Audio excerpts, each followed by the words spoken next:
थी, उसने यहाँ पर क्या लगा दिया, बैटरी, ये स्विच लगा दिया, ये तार है लेकिन ये तार कवर्ड है, ये तार भी कवर्ड है, और यहाँ पर चुंबकीय सुई इसको स्टैंड में खड़ा कर दिए, ये वाली खाली तार है। ठीक, ये जो घेरा है, अभी घेरा नहीं समझना है, घेरा नहीं होता है उसमें, वो थोड़ा आगे बढ़ गया है, उसको मैं ऐसा दिखा देता हूँ, थोड़ा पीछे कर देता हूँ। घेरा बाद में आया, घेरा ये बता रहा है कि इसके चारों ओर चुंबकीय क्षेत्र है। थोड़ा सा फिर से देखना आप लोग। हाँ जी, इसकी व्यवस्था समझ में आ गई। अभी ये ऑन कंडीशन में चला गया, शुरू में ऑफ था, मैं वहाँ तक ले जाता हूँ, तब तक ये प्ले हो जाता है। चलो अभी देख लो, घेरा है क्या? नहीं है। ठीक है, इसमें धारा जा रही है, ये प्लस से कहाँ की ओर जा रही है? माइनस के। तीर दिख रहा है, ये प्लस वाला हिस्सा ये कहाँ जा रहा? प्लस से कहाँ की ओर? माइनस की ओर। और ये चुंबकीय सुई है। आपको ये देखना है कि जैसे धारा बहेगी तो क्या है, चुंबकीय सुई मुड़ती है कि नहीं मुड़ती है। ठीक है, तो चलो देखना थोड़ा चित्र में। ये देखो चुंबकीय सुई मुड़ गई, क्या इसमें चुंबक होगा? है ना। अभी मैं बताया कि चुंबकीय सुई तभी मुड़ती है जब उसके आसपास क्या होता है? चुंबक। तो ये तार में तो हम करंट बहा रहे हैं कि चुंबक दे रहे हैं? करंट बहा रहे हैं। इससे पता चलता है कि यदि हम किसी तार में करंट बहाएंगे तो उसके चारों ओर क्या उत्पन्न होगा? चुंबकीय क्षेत्र उत्पन्न होगा। ये जो घेरा घेरा लाइन बता रहा है वो ये बता रहा है कि इसके चारों ओर का ये चुंबकीय क्षेत्र है। समझ में आ गया? तो ऑर्स्टेड ने यही बताया कि धारावाही चालक अपने चारों ओर क्या उत्पन्न करता है? चुंबकीय क्षेत्र। समझ में आ गया ये वाला?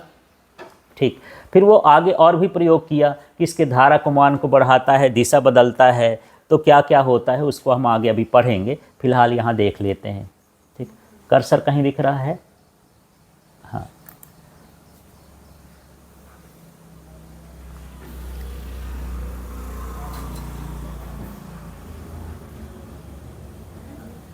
ये दिशा के बारे में है, थोड़ा दिशा बता देता हूँ। यदि चुंबकीय क्षेत्र की दिशा आपकी तरफ हो, यहाँ से कहाँ की ओर? आपकी तरफ हो। ये जैसे मान लो पेन है, तो ये चुंबकीय क्षेत्र एक सदिश राशि होती है, तो इसकी दिशा कहाँ हो? इस बोर्ड के कहाँ की ओर हो? बाहर की ओर हो, ऐसे हो। समझ में आ गया? तब हम उसको किससे दर्शाएंगे? डॉट से। बीच में क्या लगाएंगे? डॉट। और यदि यही विद्युत क्षेत्र की दिशा अंदर की ओर हो, जैसे मेरा चेहरा, मैं ऐसे खड़ा हूँ, मेरा चेहरा इधर है, तो बोर्ड में मेरे चेहरे को बताना है तो हम उसमें क्या लगा देंगे? डॉट। डॉट से पता चलेगा कि चेहरा इधर है। यदि मैं ऐसा खड़ा हो जाऊं तो चेहरा कहाँ है? अंदर। तब हम इसको किससे दर्शाते हैं? क्रॉस से।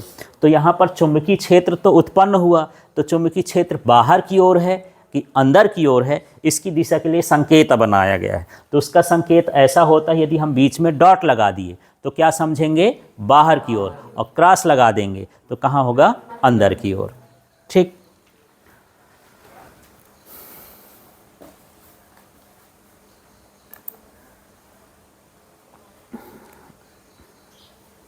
ये देखो अब यहाँ क्या लगा है? क्रॉस।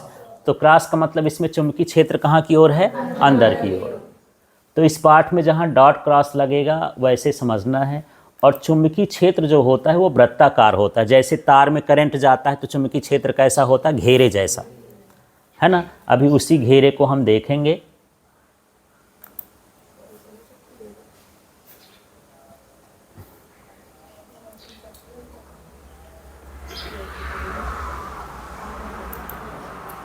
अब इसको देखना, दूसरा प्रयोग वो किया है।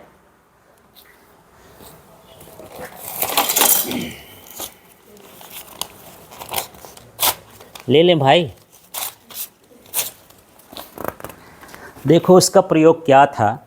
एक वो इस तरह का पुट्ठा लिया, पुट्ठा समझ गए ना, कार्डबोर्ड जैसे आपके पास बोर्ड है, और उसमें बीच से एक तार को ऐसे निकाल दिया, ऐसे करके। ठीक, अब इसमें निकालने के बाद क्या किया? ये जो आपको काला काला दिख रहा है ये लोहे का पाउडर है, लोहे का चूर्ण है, और बड़ी आसानी से आजकल मिल जाता है। जो वेल्डिंग वाली दुकान होती है तो दिन भर लोहा काटते रहते हैं, तो जब लोहा काटता है तो छोटा छोटा उसमें पार्टिकल गिरता है। यदि आप उसको समेटना चाहो तो 1-8 किलो डेली मिल जाएगा आपको। वो कहलाता है लोहे का चूर्ण। अलग से आपको चूर्ण नहीं बनाना सर, ये पाउडर क्या होता है, मुँह में लगाने का नहीं है। ठीक है, पाउडर आपको उसकी दुकान में मिल जाएगा इस तरह से। और ये तार कैसी है? खुली तार है। इसके ऊपर कवर दिख रहा है क्या? नहीं दिख रहा है। ये बैटरी जोड़ दिए और इसको जोड़ दिए, तो जैसे मैं चालू करूँगा तो क्या होगा, यदि ये चुंबक है तो चुंबक क्या करता है, लोहे को खींचता है, चुंबक लोहे को खींचता है, ये भी इस लोहे को खींचेगा, लेकिन ये जो खींचेगा तो वृत्ताकार, इसका जो चुंबकीय क्षेत्र होता है कैसा होता है, वृत्ताकार। तो अभी देखना ये जो अंट संट जमा है ना, वो सारा क्या हो जाएगा, वृत्ताकार। जैसे ये ऑफ कंडीशन में अभी क्या हो जाएगा, ऑन। तो इसको देखते हैं यार,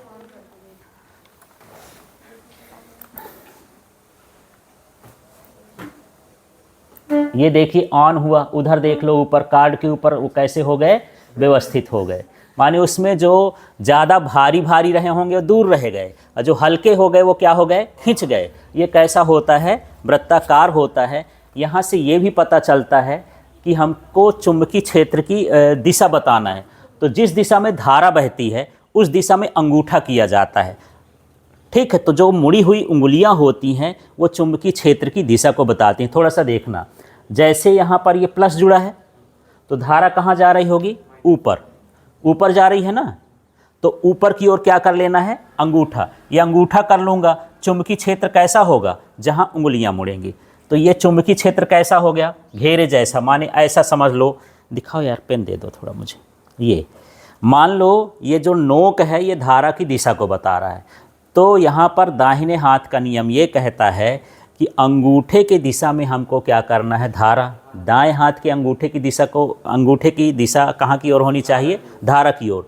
तो जो उंगलियां होती हैं वो चुंबकीय क्षेत्र की दिशा को व्यक्त करती हैं। जैसे मैं यहाँ पर पकड़ा हूँ तो ये अंगूठा सही दिशा में है क्या, ये धारा की दिशा, तो अंगूठा की दिशा भी उसी तरह होगी। उंगलियाँ जिस ओर मुड़ रही तो चुंबकीय क्षेत्र की दिशा क्या होगी, बताओ थोड़ा मुझे देख करके, इधर ही जहाँ उंगलियाँ मुड़ रही।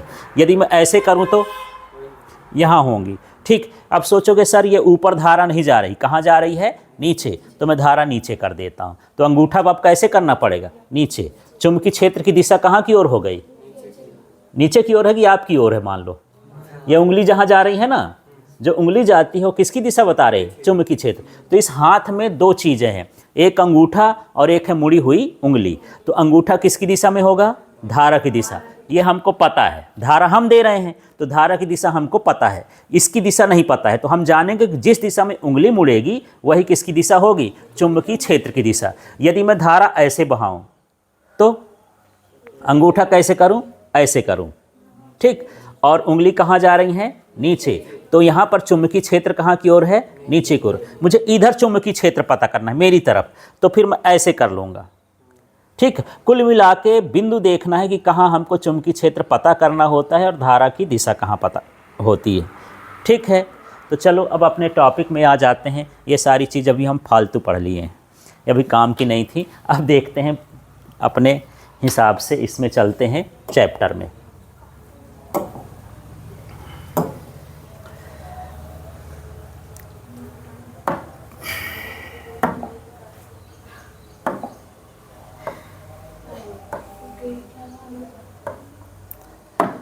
थोड़ा बंद कर देना उसको।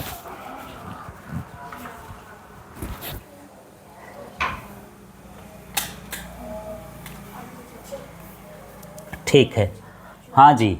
तो यहाँ पर चौथा चैप्टर क्या क्या है, गतिक आवेश, है ना। क्या क्या, गतिक आवेश और क्या है, चुंबकत्व, ये पाठ का नाम है। ठीक है, यदि आवेश स्थिर है तो सिर्फ ये क्या उत्पन्न करेगा, विद्युत क्षेत्र उत्पन्न करेगा। और यदि आवेश गतिमान है तो गतिमान आवेश क्या क्या उत्पन्न करता है, चुंबकीय क्षेत्र, और साथ में क्या उत्पन्न करता है, विद्युत क्षेत्र। और ये दोनों क्वेश्चन खाली स्थान भरने विकल्प वाले में आते हैं। सबसे पहले फिर से बात करते हैं, यदि आवेश चला नहीं है, सिर्फ एक स्थान पर है, ये आवेश यहीं पर है, तो आप ये चारों ओर क्या उत्पन्न करेगा, सिर्फ क्या, विद्युत क्षेत्र उत्पन्न करेगा। ठीक, लेकिन यदि आवेश ऐसा चलना चालू कर दिया तो ये विद्युत क्षेत्र भी उत्पन्न करेगा और चुंबकीय क्षेत्र भी उत्पन्न करेगा। तो ऑप्शन आता है परीक्षा में कि स्थिर आवेश उत्पन्न करता है, ऑप्शन दे देगा पहले वाले में विद्युत क्षेत्र, दूसरे वाले में दे दिया चुंबकीय क्षेत्र, तीसरे वाले में लिख दिया दोनों, और चौथे वाले में इनमें से कोई नहीं। तो क्या ऑप्शन सही है? विद्युत क्षेत्र। अब ऑप्शन यही रहेगा, सिर्फ ऊपर क्वेश्चन बदल देगा। स्थिर की जगह क्या लिख दिया? गतिमान। तो गतिमान आवेश उत्पन्न करता है। अब क्या ऑप्शन आ जाएगा? दोनों। समझ में आ गया? तो जो स्थिर आवेश होगा क्या उत्पन्न करेगा? विद्युत क्षेत्र। गतिमान आवेश क्या उत्पन्न करेगा? चुंबकीय क्षेत्र और विद्युत क्षेत्र। और यहाँ गतिमान आवेश का मतलब धारा से है, क्योंकि जब आवेश चलेगा तो क्या हो जाएगा? धारा। अब ऑर्स्टेड ने एक प्रयोग किया, अभी जो हम देख रहे थे, है ना। तो उसने क्या किया? एक चुंबकीय सुई ले लिया और साथ में एक तार ले लिया। ऐसे तार में धारा बहा रहा है, नीचे मान लो ये क्या है? चुंबकीय सुई है। तो जब धारा बह रही थी तो चुंबकीय सुई इधर उधर क्या हो रही थी? मुड़ रही थी।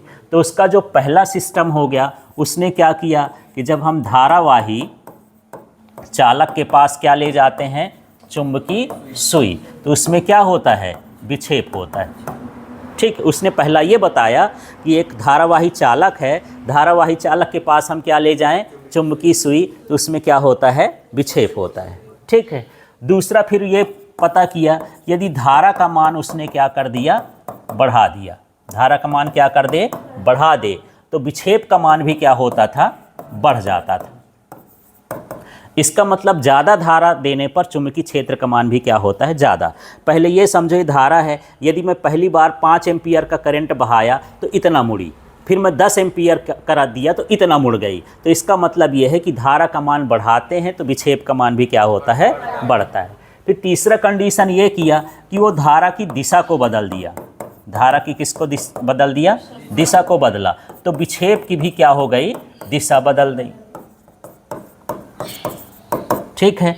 तो उसका प्रयोग समझो, ये धारा है और यहाँ पर मान लेता हूँ कि ये चुंबकीय सुई बना दिया, है ना। ये वाला कौन सा हिस्सा? मान लो एन वाला जो पोत दिया, जो खाली है वो बिना एन वाला है। तो यहाँ पर धारा यदि इस दिशा में जा रही है तो इसका विक्षेप इधर की ओर जा रहा है, माने धारा बहाने पर चुंबकीय सुई में क्या हो रहा था? विक्षेप। फिर एक काम किया कि धारा के मान को थोड़ा सा क्या कर दिया? बढ़ा दिया, तो विक्षेप का मान भी बढ़ गया, एक कांटा और दूर तक गया।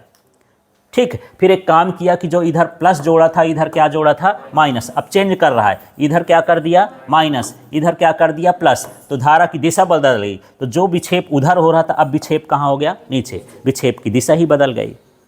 ठीक है। अब एक काम किया कि धारा ही बंद कर दिया, तो विक्षेप भी बंद हो गया। विक्षेप होता नहीं, जैसा पहले था वैसे ही हो जाता है। तो यहाँ पर ये हो गया कि यदि धारा प्रवाह क्या हो जाए? बंद हो जाए, तो इसमें क्या नहीं होता? विक्षेप नहीं होता। ठीक है। तो ये चारों पॉइंट समझ में आए। किसने प्रयोग किया इसका? ऑर्स्टेड। और ये आता भी है, केवल नाम आता है और स्पेलिंग अच्छे से लिखना पड़ता है। ऑर्स्टेड ऐसा लिखते हैं, यदि थोड़ा इधर उधर हुआ तो नंबर नहीं मिलेगा। वो पूछता है कि धारा के चुंबकीय प्रभाव की खोज किसने की? किसने की? ऑर्स्टेड ने की। ठीक है। तो पहली लाइन क्लियर हो गई। क्या? धारावाही चालक, हाँ, धारावाही चालक के पास क्या लाते हैं? चुंबकीय सुई लाते हैं, तो उसमें क्या होता है? विक्षेप होता है। फिर क्या हो गया? धारा का मान बढ़ाते हैं तो विक्षेप का मान क्या होता है? बढ़ता है। फिर धारा की दिशा बदलते हैं तो विक्षेप की दिशा भी बदल जाती। धारा प्रवाह बंद कर देते हैं तो विक्षेप नहीं होता। ये उसका प्रयोग था। ठीक है। इस प्रयोग से कुछ निकला होगा, है ना। तो क्या निष्कर्ष निकला कि जो भी धारावाही चालक होता है अपने चारों ओर क्या उत्पन्न करता है? चुंबकीय क्षेत्र। इसे धारा का क्या कहते हैं? चुंबकीय प्रभाव। और इसकी खोज किसने की? ऑर्स्टेड ने। ठीक है। तो ये सारा भूल जाओ प्रयोग, लास्ट में यही पूछेगा जो आपका मतलब है इधर का, केवल जानने के लिए। समझ में आ गया? तो क्या है यार, इसका नाम लो, इसका नाम है धारावाही चालक। धारावाही चालक फिर अपने चारों ओर चुंबकीय क्षेत्र उत्पन्न करता है, तो इसे धारा का चुंबकीय प्रभाव कहते हैं। ठीक है। लेकिन यहाँ पर देखो, दो तरह की धारा है। एक तो इसमें से जा रही, ये वायर आपको दिख रहा होगा, इसमें जो करंट जा रहा है वो डीसी है। डीसी का मतलब जो प्लस माइनस जो बैटरी और सेल होता है वो क्या होता है? डीसी करंट देता है, छूने से ज़्यादा करंट नहीं मारता है। और जो हम घरों में यूज करते हैं वो कौन सा करंट होता है? एसी करंट होता है। तो ये जो घटना होती है ये एसी में नहीं होती। एसी जो है चुंबकीय प्रभाव नहीं उत्पन्न करता। यदि इस तार को छील दो और इसके पास चुंबकीय सुई ले जाओगे तो चुंबकीय सुई हिलना डुलना चालू हो जाएगी। इसका मतलब यह है कि ये धारावाही चालक अपने चारों ओर क्या उत्पन्न करता है, चुंबकीय क्षेत्र। लेकिन मान लो एसी करंट वाली तार हो और उसको छील लो और उसके नीचे चुंबकीय सुई ले जाओगे तो कुछ नहीं होगा। दोनों चीज़ समझ में आ गई। तो ये जो हम कर रहे हैं धारा का चुंबकीय प्रभाव, ये किसके लिए है, डीसी करंट के लिए। ठीक, तो दोनों टॉपिक समझ में आए। यहाँ पर इसका नाम ले लो फिर से, धारावाही चालक अपने चारों ओर चुंबकीय क्षेत्र उत्पन्न करता है, इसे धारा का चुंबकीय प्रभाव कहते हैं। और इसकी खोज किसने की, ऑर्स्टेड ने की। ठीक, तो चलिए अब आगे के हिस्से में बढ़ जाते हैं।